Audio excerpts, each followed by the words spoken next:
एक खूबसूरत बीवी कैसे बने। खूबसूरती सिर्फ चेहरे के हुस्न का नाम नहीं, बल्कि एक बीवी की असल खूबसूरती इसके अखलाक, रवैये, मोहब्बत, सब्र और खलूस में छुपी होती है। हर औरत ये चाहती है कि इसका शोहर इससे मोहब्बत करे, इसकी इज्जत करे, इस पर फ़ख्र करे, मगर इसके लिए ज़रूरी है कि औरत भी एक अच्छी, समझदार और ख़ूबसूरत बीवी बने, जिसकी मिसाल दी जाए। एक खूबसूरत बीवी बनने के लिए चंद अहम नुकत को अपनाना बहुत ज़रूरी है। तो चलिए स्टार्ट करते हैं। नंबर 1, खुश इखलाकी और नरमी मिजाजी। एक नरम मिजाज, खुश इखलाक औरत हमेशा दिलों को जीत लेती है। अगर बीवी शोहर से नरम लहजे में बात करे, इसकी बातों को तहम्मुल से सुने, तो घर का माहौल खुशगवार रहता है। तन्ख्वाही और चिड़चिड़ापन ना सिर्फ रिश्ते को कमज़ोर करते हैं, बल्कि शोहर को भी दूर कर देते हैं। तो क्या आप ये चाहते हैं कि आपका शोहर दूर हो? बल्कि आप तो ये चाहते होंगे कि जैसे वक्त गुजर रहा है, वक्त के साथ साथ हम और पास हों, दूर होने की बजाय। तो ये था नंबर 1। चलते हैं नंबर 2 की तरफ। इज़्ज़त और एतमाद देना।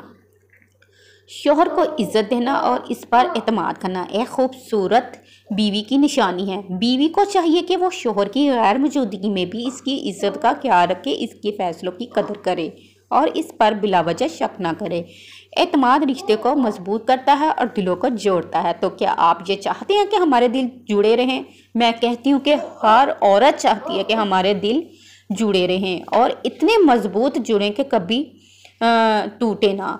तो हमें इसके लिए छोटी छोटी बातें जो हम जिसके ऊपर शक करने लग जाते हैं, हम शक में बहस करते हैं, बहस जो है वो लड़ाई में तब्दील हो जाती है और लड़ाई फिर आपको पता है कि बस छोड़ें।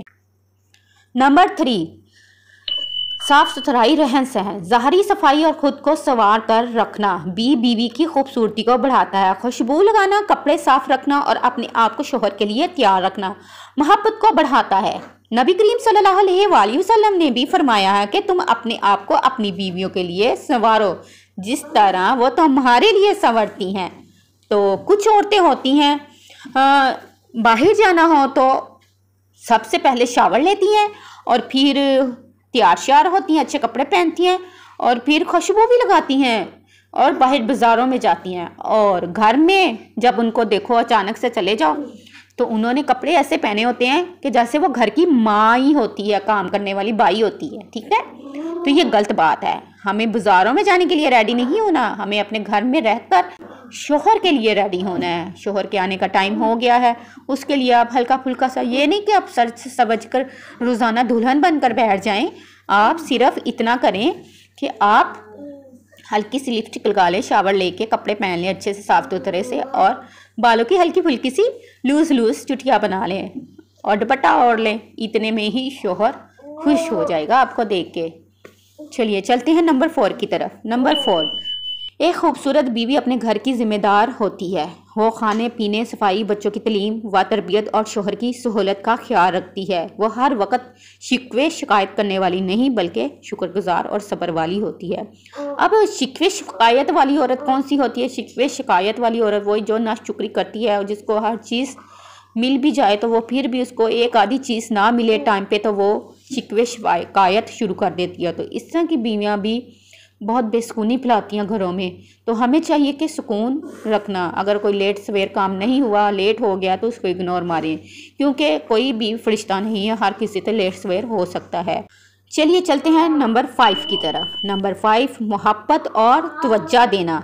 मोहब्बत के बगैर कोई रिश्ता कायम नहीं रहता। बीवी को चाहिए कि शोहर को तवज्जो दे, इसकी बातों में दिलचस्पी ले, इसकी ज़रूरतों को समझे और इसका ख्याल रखे। मोहब्बत भरे अल्फाज, छोटे तोहफे और अच्छा रवैया शोहर के दिल को खुश कर देता है। तो क्या आप अपने शोहर को खुश करना चाहते हैं? उसके लिए हमारे पास बहुत सारे आइडिया होंगे, वो मैं आपको क्या बताऊं, आपके पास खुद ही होंगे। आप छोटा सा एक कागज़ लेटर तैयार कर लें जिसमें आप प्यार भरी मोहब्बत की बातें जो फ्री में आप कर सकते हैं वो लिखकर चाय के कप के साथ रख दें। तो मैं कहती हूँ खुश हो जाएंगे। कोई छोटा मोटा सा रुमाल दे दें, कोई छोटा मोटा सा फ्लावर दे दें।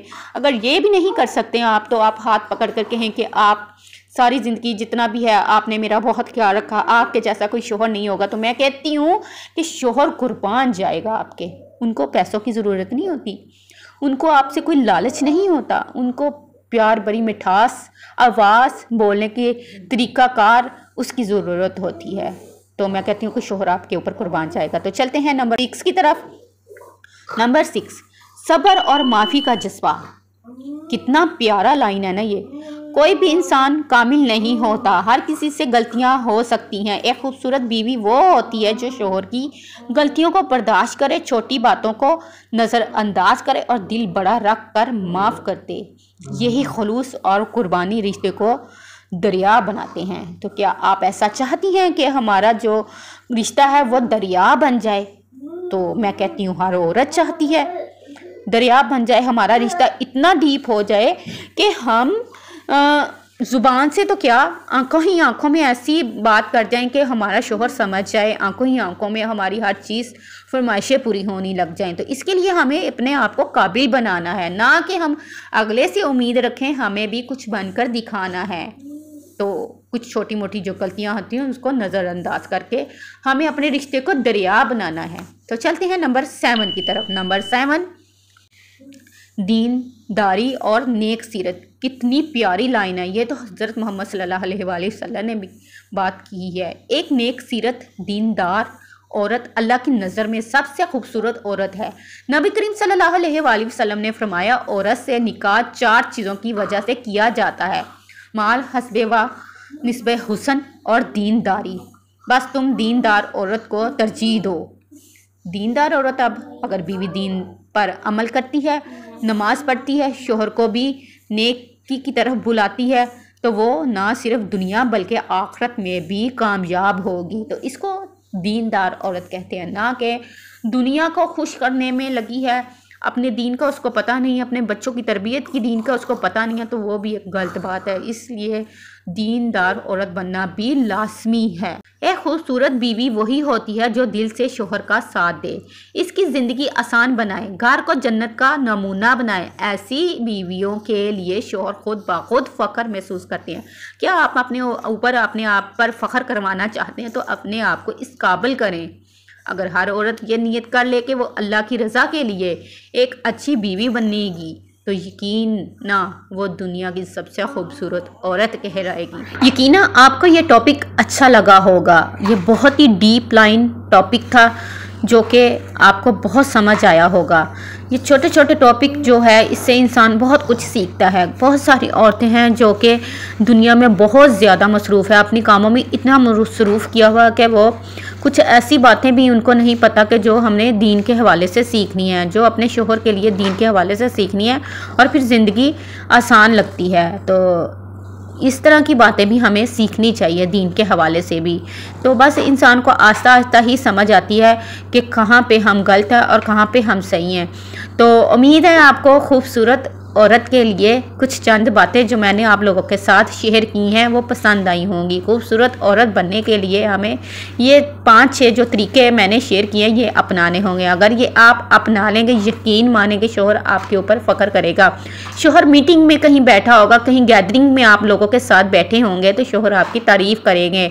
ज़्यादा से ज़्यादा औरत तभी खुश होती है, घर में खाली कमरे में तो कोई नहीं देख रहा होता ना, जब शोहर तारीफ़ करता है, चाय बना दी तब तारीफ़ कर दी, सालन बना दिया तब तारीफ़ कर दी। ये तो एक अलग बात है, ये भी शोहर को करनी चाहिए। लेकिन फ़ख्र की बात वहाँ होती है गैदरिंग में या किसी मीटिंग में। ऐसी हम मीटिंग में बैठे हैं कि जहाँ पे हमें सपोर्ट करने वाला एक साथी चाहिए होता है जो कि वो हमारा शोहर होता है, और हमारा शोहर एक गैदरिंग में बैठ के हमारी तारीफ़ करे, हमें काबिल फ़ख्र समझे, तो क्या आपका दिल बड़ा नहीं हो जाएगा? क्या आप फूल का डोल नहीं बन जाएंगी? तो इसलिए हमें अपने आप को इस काबिल बनाना चाहिए कि शोहर ना के कमरे में बल्कि कमरे के बाहर, जो 4 दीवारों के बाहर भी हम कहीं बैठते उठते हैं, अपने बहन भाइयों में, अपने ससुराल में, अपने बच्चों में, अगर आप शादीशुदा दादी अम्मा बन गए हैं या कुछ भी बन गई हैं, आप बहू वाली हैं, तो भी हमारे शोहर हमारे साथ हमारे बैठकर हमारी ही हामी भरें, हमें ही अहमियत दें, हमें ही सलूट करें, हम पे ही फ़ख्र करें। तो मैं कहती हूँ कि क्या आप खुश नहीं होंगे? तो उम्मीद है आपको यह व्लॉग अच्छा लगा होगा। इस व्लॉग में मैंने क्या कहते हैं उसको, कड़ी बनाई थी आज, तो बहुत ही मज़े की बनी थी और रेसिपी भी बहुत आसान थी। उसके बाद अब मैं पीऊँगी चाय, और चाय के बगैर मैं रहती नहीं हूँ। आजकल मैंने चाय लगाई हुई है अपने आप को, जो कि मैं मुंह नहीं लगाती थी चाय को, तो लेकिन आजकल मुझे बहुत पसंद हो रही है। तो मिलूँगी मैं नए व्लॉग के साथ, नए टॉपिक के साथ। अपनी दुआ में अपनी बहन को याद रखिएगा। ओके, अल्लाह हाफिज़।